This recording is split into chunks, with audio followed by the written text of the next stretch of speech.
Bapa kami yang di surga, terima kasih Tuhan untuk kasih-Mu sepanjang hari ini, untuk penyertaan-Mu, untuk kasih-Mu Bapa. Bapa, malam ini kami sama-sama beribadah bersatu hati di dalam komisi wanita ini Tuhan. Kau yang campur tangan untuk setiap kami Bapa, Kau jamah kami Bapa. Berikan kami kekuatan, berikan kami hati yang terbuka, hati yang mau menerima firman-Mu, apapun yang disampaikan, biarlah itu menjadi rema dalam kehidupan kami, Bapa. Kami siap Tuhan untuk mendengarkan firman-Mu, Kau yang tahu hati kami, dan kami berdoa juga Tuhan, untuk rekan-rekan kami yang belum bisa hadir malam ini Tuhan, Kau jamah mereka Tuhan, apapun yang menjadi pergumulan mereka Tuhan, baik itu dalam sakit penyakit mereka Tuhan, Kau yang sembuhkan mereka, dan bagi mereka yang lemah juga Tuhan, Kau yang kuatkan mereka Bapa. Sebentar Tuhan kami rindu untuk mendengarkan firman-Mu. Kau berkati Ibu Erni Francisca ini Tuhan, biarlah apa yang dia sampaikan Tuhan itu semua berasal daripada Engkau. Berikan dia hikmat marifat yang daripada Engkau Tuhan, agar kami yang mendengarnya Bapa, kami menjadi rema juga bagi kehidupan kami Tuhan. Terima kasih Tuhan Yesus, kami bersatu hati untuk menerima firman ini Bapak. Hanya di dalam nama Tuhan Yesus Kristus kami mengucap syukur dan berdoa. Haleluya, amin. Ya, malam ibu-ibu semua, sebelum kita lanjut lagi, mari kita sama-sama memuji dan memuliakan nama Tuhan lewat anugerah yang terbesar. Satu pujian ya, satu pujian yang indah, anugerah yang besar.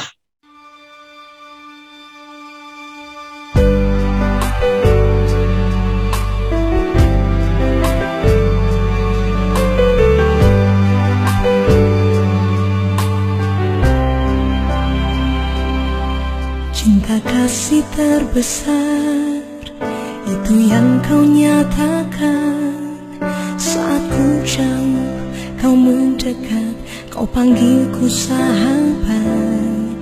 Anugerah yang terbesar itu yang Kau berikan saat ku jatuh, Kau mengangkat, Kau pandangku berharga.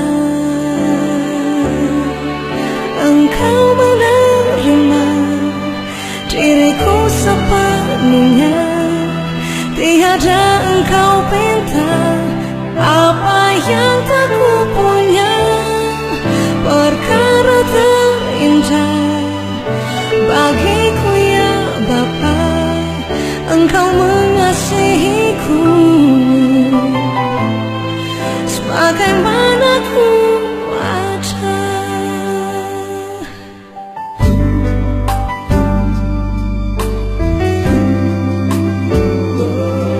Cinta kasih terbesar itu yang Kau nyatakan saat ku jauh, Kau mendekat, Kau panggilku sahabat.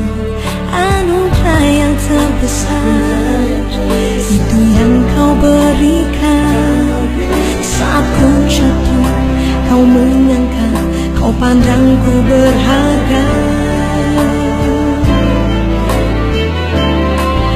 Engkau menerima diriku sepenuhnya, tiada Engkau pinta apa yang tak ku punya. Perkara terindah bagiku ya Bapa, Engkau mengasihiku sebagaimana ku ada.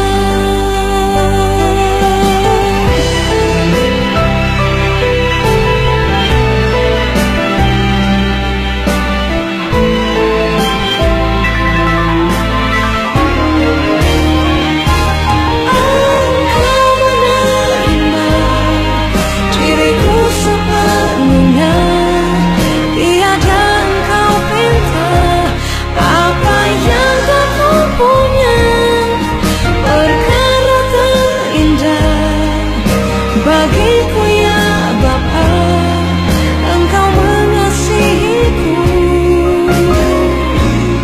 sebagaimana ku ada. Engkau mengasihiku sebagaimana ku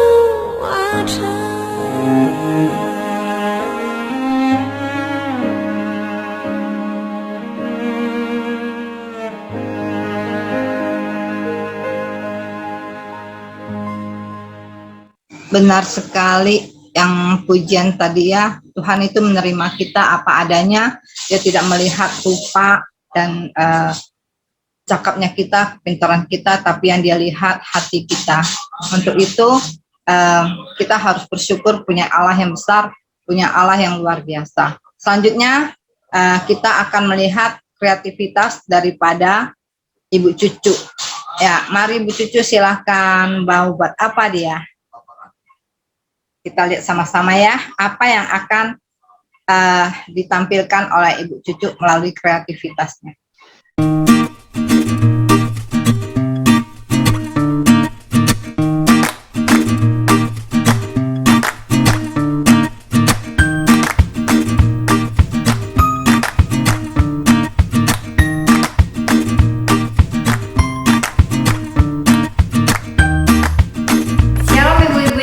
Di rumah dengan saya Cucu, senang sekali bisa bertemu kembali di acara kreativitasku dalam rangka memperingati kemerdekaan Indonesia yang ke-76. Saya akan membuat kue yang bernuansa merah putih. Nah ibu-ibu, kali ini saya akan membuat Putri Ayu. Bahan-bahan yang kita perlukan adalah kelapa, tepung terigu, gula, 2 butir telur, garam, SP, pewarna, dan santan. Pertama kita akan kelapa yang udah diberi garam, terus kita kukus.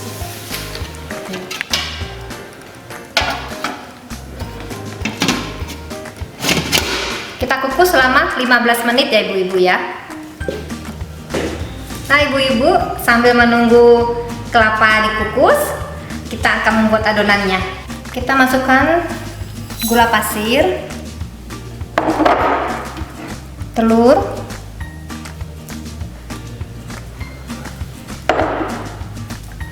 garam, SP,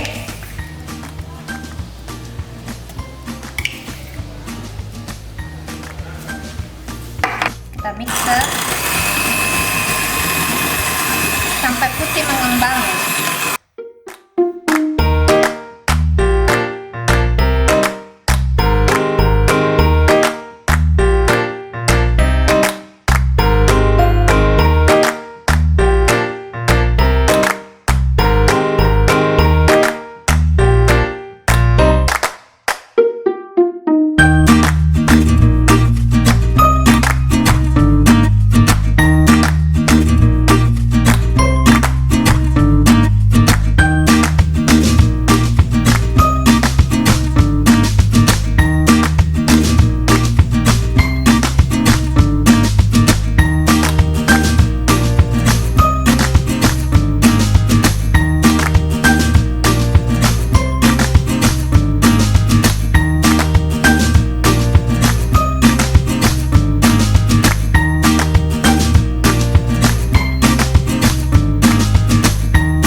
Cetakannya kita oleskan dulu dengan minyak sayur ibu-ibu.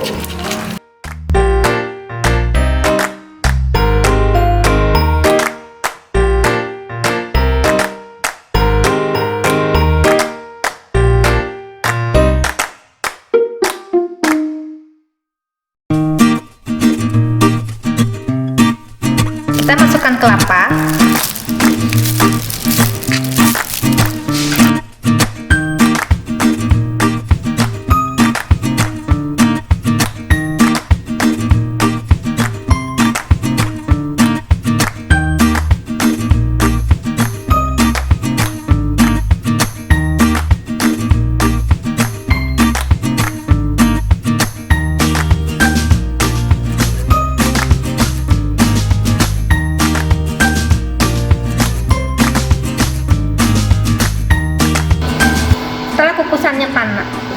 Setelah kukusannya panas, kita masukkan ibu-ibu satu-satu ke kita kukus putri ayunya.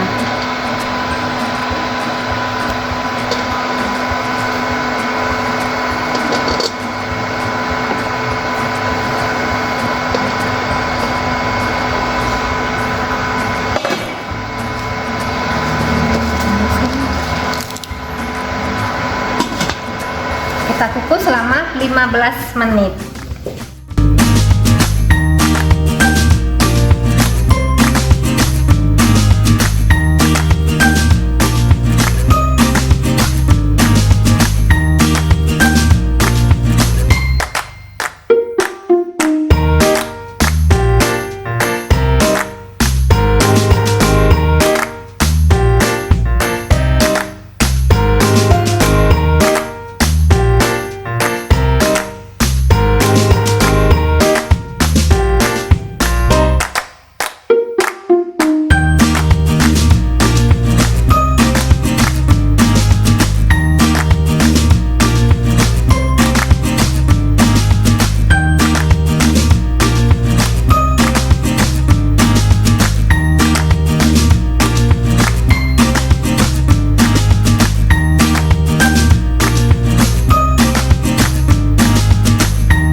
Nah, ibu-ibu sudah melihat ya tadi cara pembuatan kue putri ayunya yang sudah diperagakan oleh ibu cucu.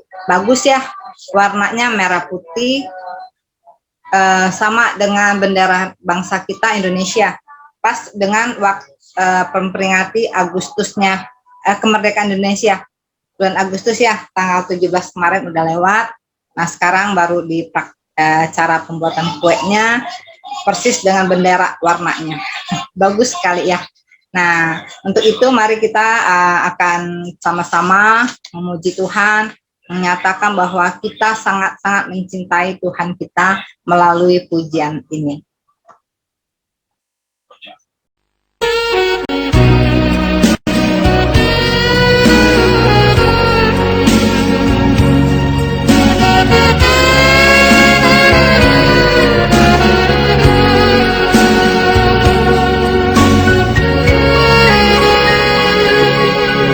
Yesus, aku cinta padamu. Hidupku ada dalam tanganmu. Ku selalu berdoa, ku selalu meminta Engkau menjawab doaku.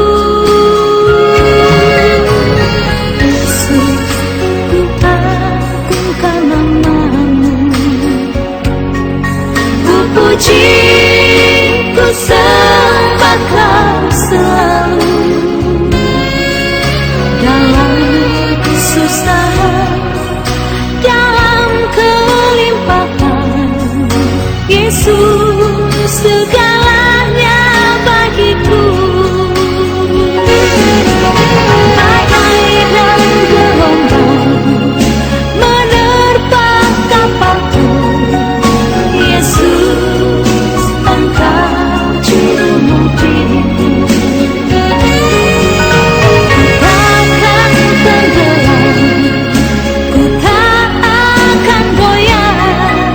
Yesus menopang hidupku.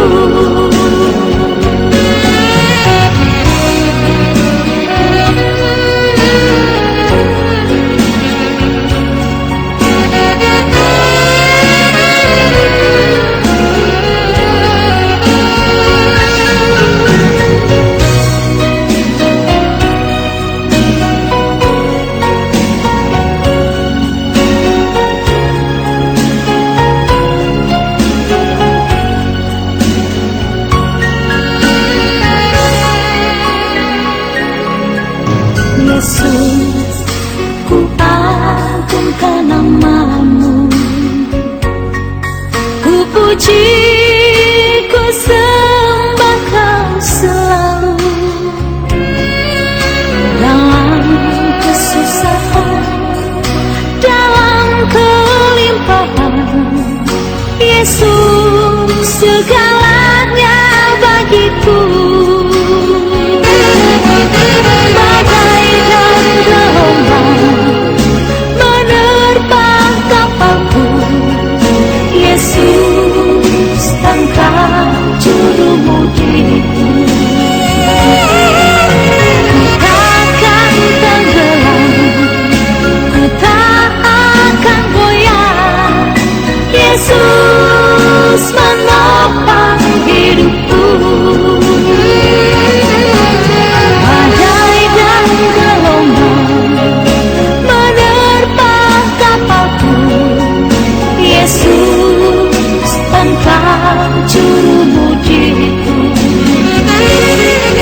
Benar sekali ya, Tuhan Yesuslah yang selalu menopang hidup kita. Di dalam kita ada percobaan hidup, di dalam kita dalam pergumulan kita, di dalam kita dalam menghadapi sesuatu masalah sekalipun, yang besar maupun yang kecil, Tuhan Yesuslah yang menjadi jurumudi kita. Nah, untuk lebih lengkapnya, untuk lebih kita memahami daripada firman Tuhan, saya serahkan firman Tuhan sama Ibu Erni Francisca. Dipersilakan, Bu.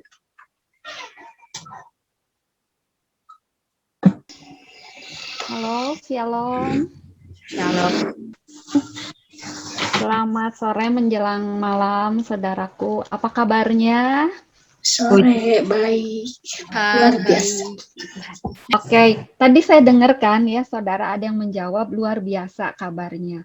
Saya tuh pengen tanya sebenarnya luar biasa kenapa gitu? Karena capek PPKM terus, karena bosan di rumah terus, atau luar biasa takutnya menghadapi pandemi ini gitu ya? Karena ada teman saya tuh, dia mengalami satu ketakutan yang sangat ketika pandemi ini memang masih belum berakhir, nggak tahu kapan selesainya. Terus saya tanya gitu, kenapa kamu takut? Dia bilang, saya takut kena COVID. Kenapa takut kena COVID? Dia bilang, saya takut mati. Dia nggak siap kalau mati karena dia masih mencintai dunia ini dengan segala keindahannya, padahal dunia ini dengan segala keindahannya itu tidak memberikan jaminan bahwa dia punya damai sejahtera gitu ya, hidup di dalam dunia ini tetapi nggak punya satu jaminan kekekalan gitu. Nah, saudara, ngomong-ngomong tentang ketakutan, ada juga takut karena sebuah trauma. Ketika saya berbicara dengan mami saya, kami sedang menjemur pakaian di halaman belakang. Kemudian mami saya tuh bilang demikian karena memang ada kapal berputar-putar di atas atap rumah kami. Kemudian mami saya bilang takut kalau dengar suara kapal katanya. Karena waktu kecil mami mengalami masa penjajahan, masa perang, sehingga pada masa itu banyak orang yang kepingin gitu, penjajahan ini kapan segera berakhir, kapan kita bakalan merdeka gitu ya saudara. Dimulai dari sebuah keinginan merdeka itu. Nah, pada sore malam hari ini, firman Tuhan yang diberikan kepada saya dengan tema wanita yang merdeka. Kita akan membaca dari surat Galatia pasal 5 ayat yang pertama hingga ayat yang ke-15. Kita baca ya saudara, di bawah judul perikop kemerdekaan Kristen. Supaya kita sungguh-sungguh merdeka, Kristus telah memerdekakan kita. Karena itu berdirilah teguh dan jangan mau lagi dikenakan kuk perhambaan. Sesungguhnya aku, Paulus, berkata kepadamu, jikalau kamu menyunatkan dirimu, Kristus sama sekali tidak akan berguna bagimu. Sekali lagi aku katakan kepada setiap orang yang menyunatkan dirinya, bahwa ia wajib melakukan seluruh hukum Taurat. Kamu lepas dari Kristus, jikalau kamu mengharapkan kebenaran oleh hukum Taurat. Kamu hidup di luar kasih karunia. Sebab oleh roh dan karena iman, kita menantikan kebenaran yang kita harapkan. Sebab bagi orang-orang yang ada di dalam Kristus Yesus, hal bersunat atau tidak bersunat tidak mempunyai sesuatu arti. Hanya iman yang bekerja oleh kasih. Dahulu kamu berlomba dengan baik. Siapakah yang menghalang-halangi kamu sehingga kamu tidak menuruti kebenaran lagi? Ajakan untuk tidak menurutinya lagi bukan datang dari Dia yang memanggil kamu. Sedikit lagi sudah mengkhamirkan seluruh adonan.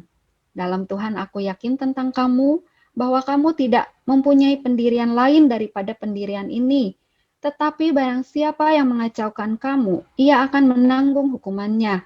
Siapapun juga dia, dan lagi aku ini, saudara-saudara, jikalau aku masih memberitakan sunat, mengapakah aku masih dianiaya juga?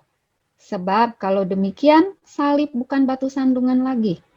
Baiklah, mereka yang menghasut kamu itu mengebirikan saja dirinya. Saudara-saudara, memang kamu telah dipanggil untuk merdeka, tetapi janganlah kamu mempergunakan kemerdekaan itu sebagai kesempatan untuk kehidupan dalam dosa. Melainkan, layanilah seorang akan yang lain oleh kasih. Sebab seluruh hukum Taurat tercakup dalam satu firman, yaitu, kasihilah sesamamu manusia seperti dirimu sendiri. Tetapi jikalau kamu saling menggigit dan saling menelan, awaslah supaya jangan kamu saling membinasakan. Saudara, saya mau share screen ya.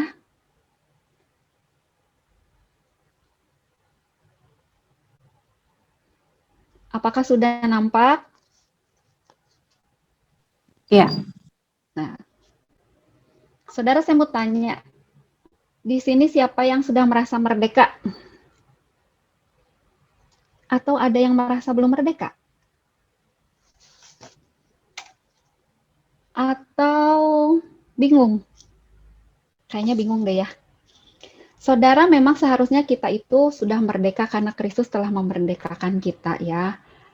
Saya jadi teringat satu lagu, sekali merdeka tetap merdeka. Jadi kalau udah merdeka ya udah merdeka gitu, nggak akan lepas dari kemerdekaan itu. Tetapi tahu nggak tahu, sadar nggak sadar, atau pura-pura nggak tahu, sesungguhnya kita tuh masih hidup di bawah kuk perhambaan. Kuk perhambaan itu apa ya gitu? Yuk kita lihat. Kok nggak berganti ya? Bentar ya. Sebentar saudara, kita geser dulu.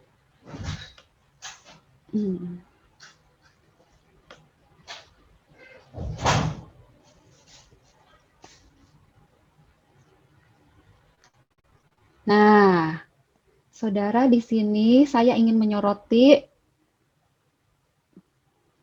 kok nggak ada ya kursornya? Saya ingin menyoroti ayat yang pertama.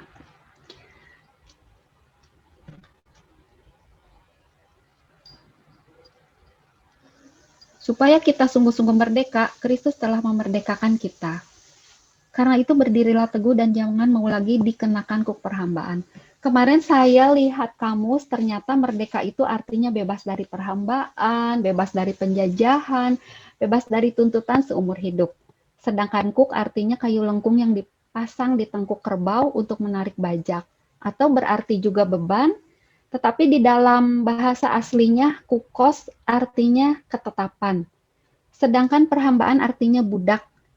Budak itu tidak berani mengatakan sesuatu, dia tidak punya hak untuk bicara dan selalu patuh. Kasihan banget ya kalau jadi budak, apalagi diperbudak oleh kuk perhambaan ini, oleh setan ya. Saudara, apa itu kuk perhambaan? Ayo kita lihat. Nah, ini. Di beberapa gereja mungkin diadakan sebuah KKR. KKR itu artinya kebaktian kebangunan rohani.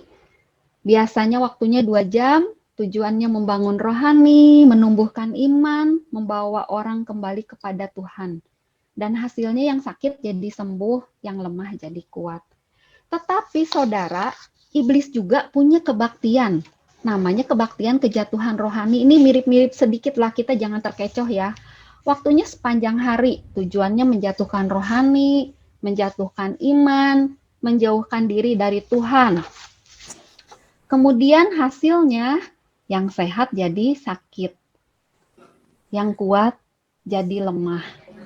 Saudara, saat ini tuh si setan atau iblis itu pinter loh ya. Dia nggak akan mengganggu kita, menghalangi kita untuk datang ke gereja, untuk menghadiri ibadah atau Zoom kayak begini. Dan dia juga tidak bisa menghalangi kita baca firman Tuhan. Dia izinkan loh. Tetapi dia punya salah satu cara, yaitu kita lihat selanjutnya ya.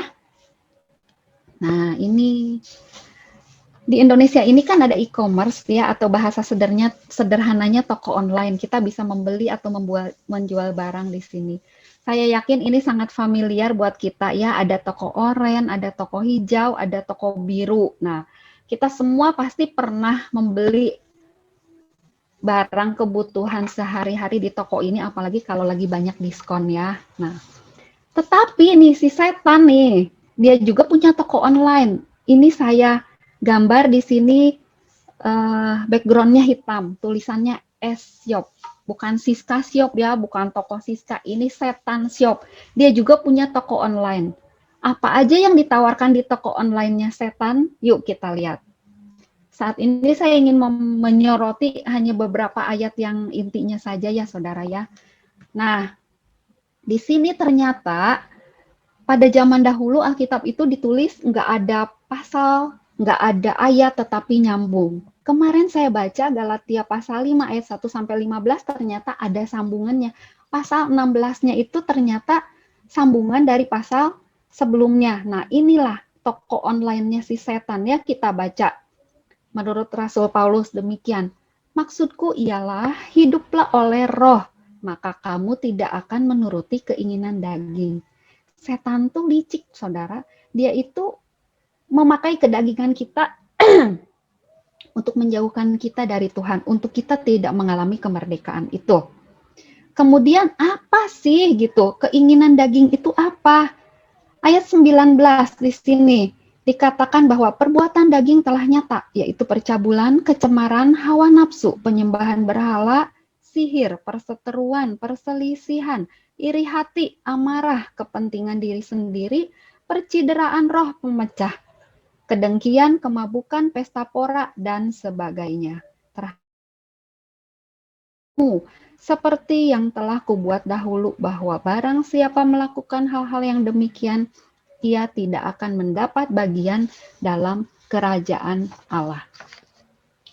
Iblis tuh licik, saudara. Dia nggak mau masuk neraka sendirian. Dia pengen cari teman sebanyak-banyaknya, termasuk anak-anak Tuhan. Dia cari-cari gitu supaya kita juga menemani dia. Nah, kemudian saya rangkum menjadi sederhana apa itu kedagingan. Nah, ini saudara. Kita seringkali terjebak kepada toko online-nya si setan ini. Di sini ada gambar marah. Marah boleh nggak? Boleh ya, tapi nggak boleh marah-marah. Nggak boleh marah larut-larut hingga matahari terbenam. Dan yang nggak boleh lagi menyimpan kemarahan di dalam hati sehingga menimbulkan dendam. Hari-hari ini saudara ketika pandemi kan kerja di rumah ya, suami di rumah, anak sekolah di rumah. Pastilah ibu-ibu tuh kepancing emosinya, udah capek seharian ngurus rumah, ngurus keluarga, mana harus ngajarin anak ya kan. Nah, seringkali ibu-ibu ini jadi kepancing emosinya pengennya marah gitu loh saudara. Kemudian satu lagi takut. Banyak sekali hari-hari ini kita mengalami ketakutan. Takut nggak punya uang, yang gajian kerja cuma dapat 50% upahnya gitu. Gimana hari esok? Banyak ketakutan. Tapi banyak juga yang putus asa.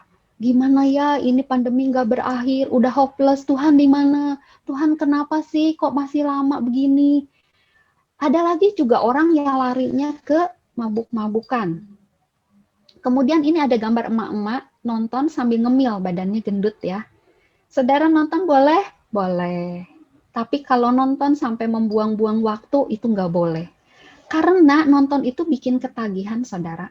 Apalagi kalau yang ditonton itu sinetron, apalagi yang ditonton itu drama Korea. Bikin penasaran, ini cerita selanjutnya apa ya gitu. Ceritanya tuh memang dibuat sedemikian rupa, romantis banget. Padahal saudara ya, kalau kita kepancing aja sama si setan itu nonton menghabiskan waktu sekian lama, apa sih yang kita dapatkan? Yang pertama, baper saudara, bawa perasaan. Yang kedua, korban perasaan. Yang ketiga, bagasi, bahagia kagak, sedih iya. Yang terbayang-bayang tuh opa-opa Korea di sini yang cakep-cakep, ceritanya yang romantis. Betul kan? Nah, kita jangan mau ya ditipu oleh si iblis itu.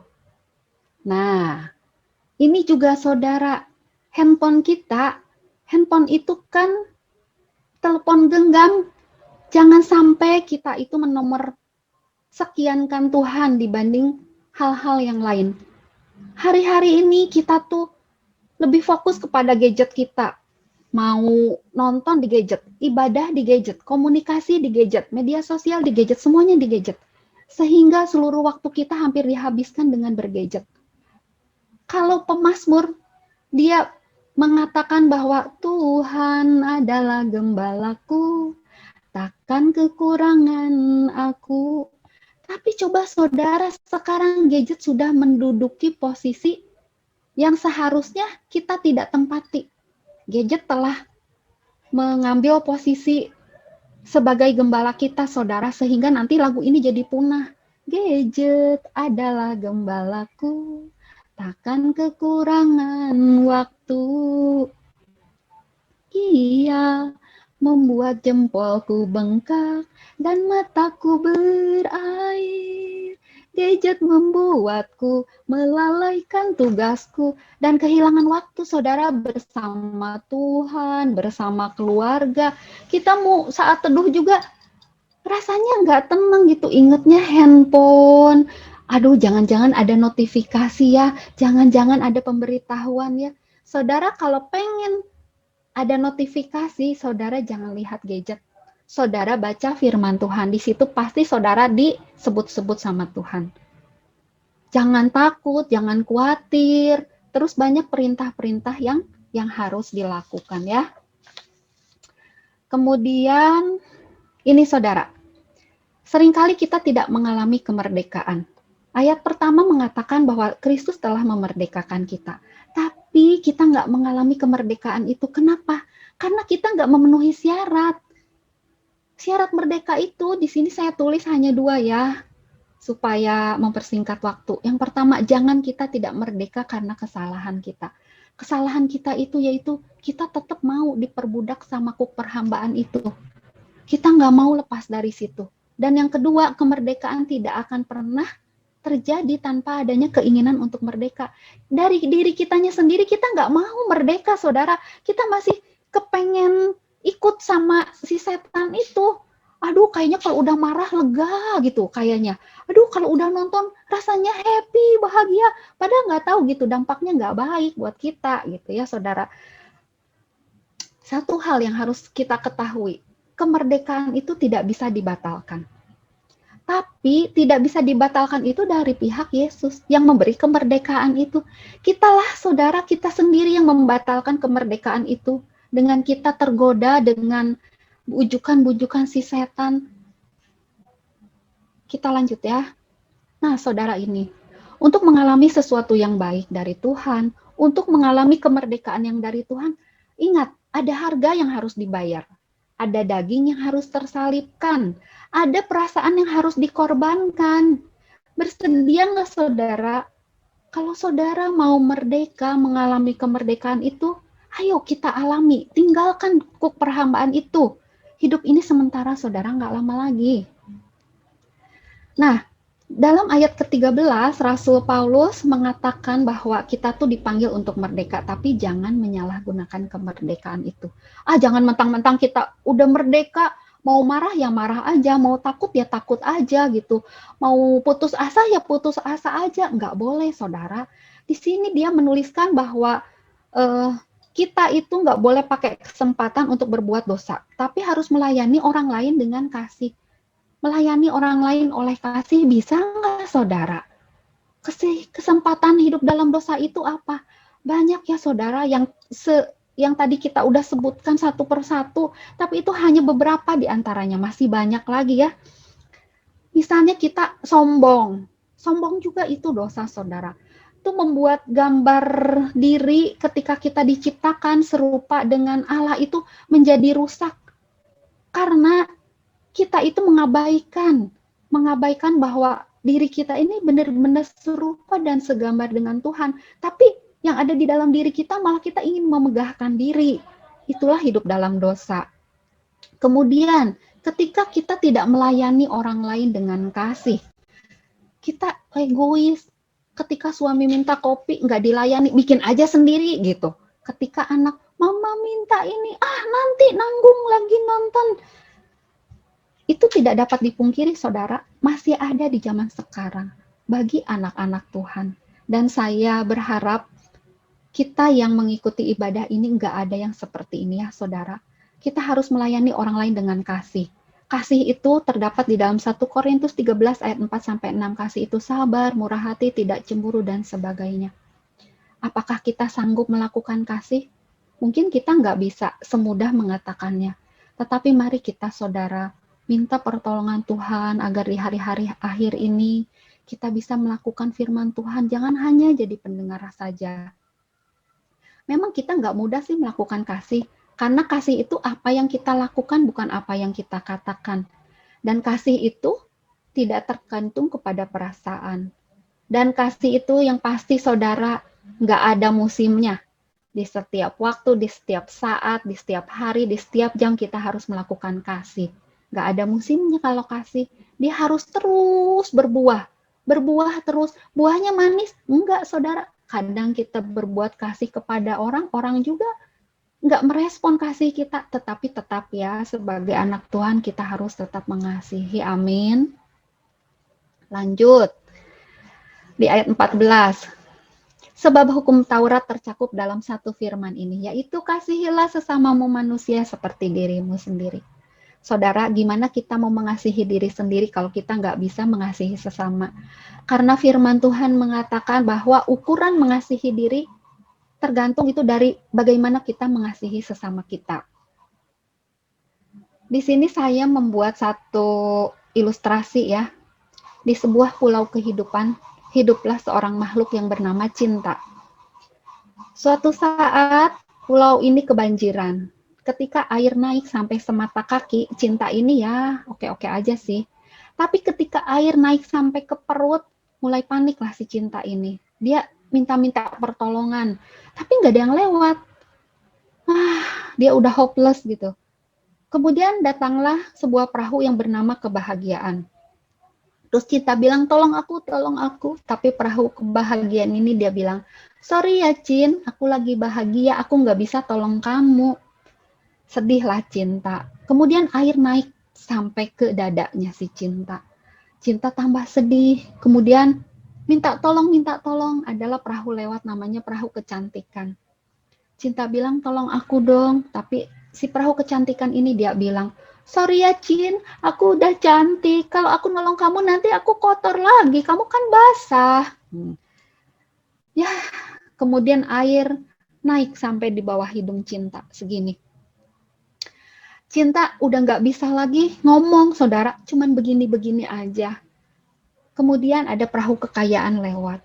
Tapi perahu kekayaan ini dia bilang, aduh Cin, aku lagi sibuk nih ngitungin uang. Sorry ya, bye-bye gitu. Kemudian tambah hopeless dia. Ya udahlah, nggak ada yang nolong. Mati ya udah, mati aja gitu. Ketika cinta hampir setengah nggak sadar, ada perahu lewat. Seorang kakek-kakek, dibawalah si cinta tanpa cinta minta tolong. Waktu ini angkat cinta gitu dari banjir. Singkat cerita, si cinta sudah sampai di tepi. Kemudian dia diam aja. Dia merenung apa yang sudah dia alami. Kemudian dia mencari kakek-kakek yang menolongnya, tetapi dia tidak mendapatinya. Dan cinta bertanya kepada orang di sekitarnya, Pak, tadi yang nolong saya siapa namanya? Gitu. Saya ingin berterima kasih. Kemudian bapak itu menjawab, kakek itu bernama waktu. Saudara, hidup ini seperti uap yang sebentar kelihatan lalu lenyap. Kita harus pergunakan waktu ini karena hari-hari ini adalah jahat.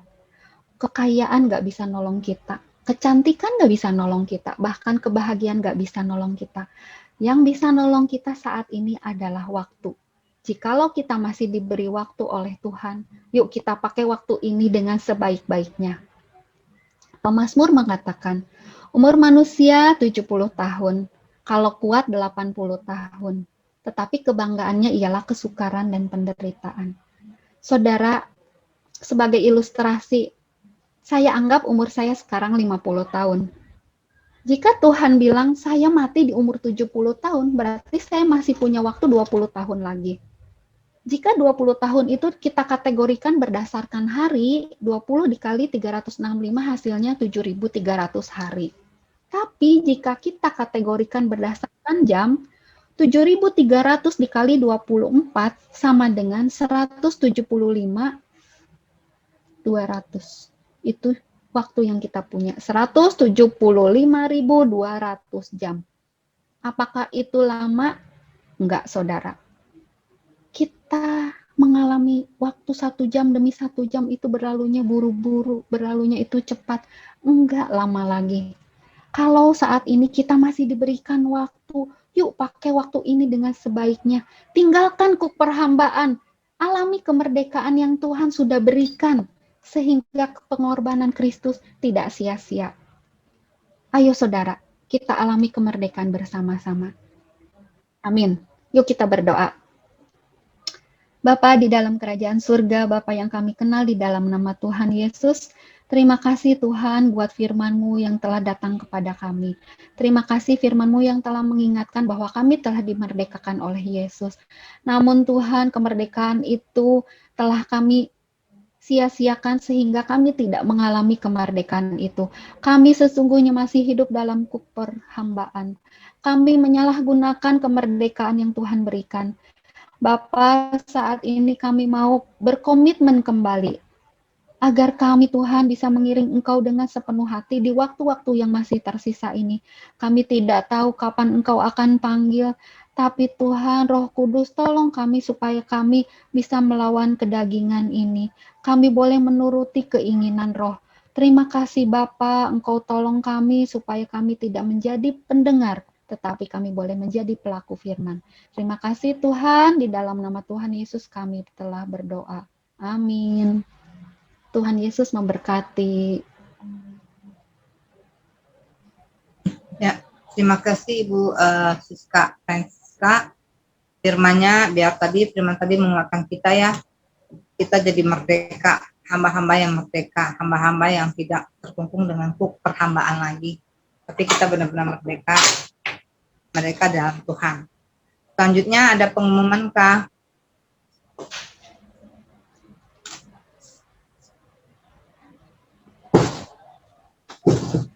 Ada multimedia bisa share?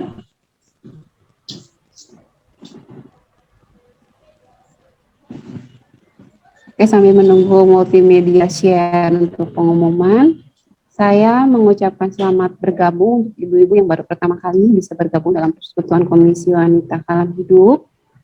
Kemudian terima kasih kepada Ibu Siska yang sudah melayani firman Tuhan. Firman Tuhan begitu menguatkan. Ya, ibu-ibu yang join hari ini bisa join kembali bulan depan di minggu keempat, hari Selasa jam 6 sore. Kemudian untuk minggu ke-1, Selasa minggu ke-1, kedua, dan ketiga, kita akan belajar bersama firman Tuhan dalam Komsel Wanita jam 6 sore. Nah, ibu-ibu yang mau terus belajar bisa sama-sama bergabung. Di link Zoom-nya nanti diberi di grup besar.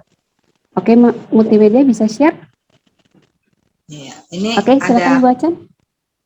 Ada pengumuman ya, Komsel Komisi Wanita itu setiap Selasa minggu ke-1, minggu ke-2, minggu ke-3 pukul 6 sore ya. Ibu-ibu boleh bergabung. Kita sama-sama belajar di sini ya. Terus ada ibadah Komisi Wanita juga Selasa tanggal 28 September bulan depan jam 6 juga. Ya, Zoom meeting ya Ibu. Pembicaranya Evangelis Regan Elton. Nah, temanya ada sukacita. Worship leader-nya Ibu Cucu ya. Nah, terus kita ada persembahan kasih dapat diberikan melalui barcode ya Bu. Melalui barcode yang di bawah ini ada tertera ya. Melalui Ibu Lita Kometa. Nomor rekeningnya 2431067066. Ya, selanjutnya masih ada kah?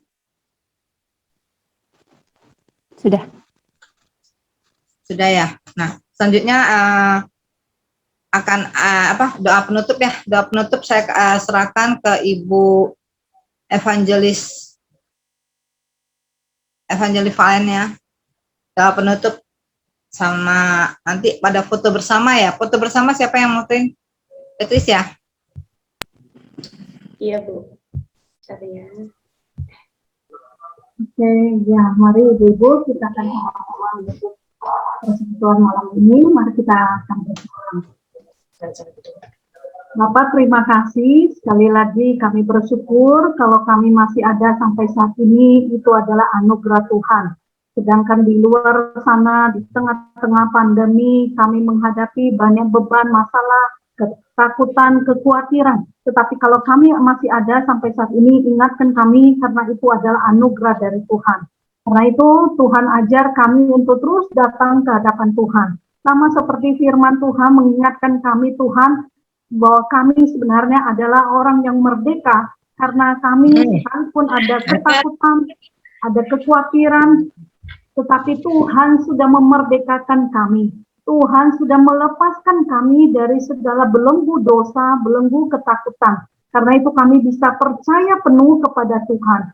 Karena itu Tuhan tolong kami sepanjang hidup kami, apapun kendala, kesulitan, permasalahan yang kami hadapi, ingatkan kami bahwa kami tidak pernah sendiri. Tapi ada Tuhan Yesus yang bersama dengan kami. Dan tugas kami adalah kami mau datang mencari Tuhan. Karena itu Tuhan ajar kami bukan hanya hari ini ketika kami bisa datang bersama-sama mendengar firman-Mu, tapi Tuhan ingatkan kami untuk minggu-minggu berikutnya kami juga mau datang di hadapan Tuhan, belajar bersama sehingga kami semakin mengerti hati Tuhan, semakin mengerti jalan Tuhan dan semakin mendapatkan kekuatan dari Tuhan. Mari Tuhan berkati setiap ibu-ibu yang sudah hadir hari ini. Biar ada sukacita, ada kekuatan yang Tuhan berikan. Dan kami sungguh-sungguh menjadi orang yang merdeka dari segala ketakutan, kekhawatiran, beban-beban dosa. Karena kami punya Kristus yang hidup, yang sudah memerdekakan kami. Tuhan pimpin setiap langkah kami dan sertai kami selalu. Terima kasih Tuhan untuk waktu ini yang sudah Tuhan berikan. Dan waktu ke depan kami, mari Tuhan yang menyertai kami selalu. Kami berdoa, mengucap syukur juga untuk Ibu Siska yang sudah menyampaikan kebenaran firman Tuhan bagi kami. Mari Tuhan terus yang memakai hamba-Mu ini dimanapun berada, bisa menjadi berkat dan lebih lagi dekat dengan Tuhan, dipakai untuk menjadi saksi Tuhan. Terima kasih Tuhan, berkati setiap ibu-ibu yang hadir, Tuhan juga menolong, menopang dalam kehidupan mereka. Kami berdoa Tuhan, mengucap syukur, hanya di dalam satu nama Tuhan kami Yesus Kristus, Tuhan yang hidup. Amin.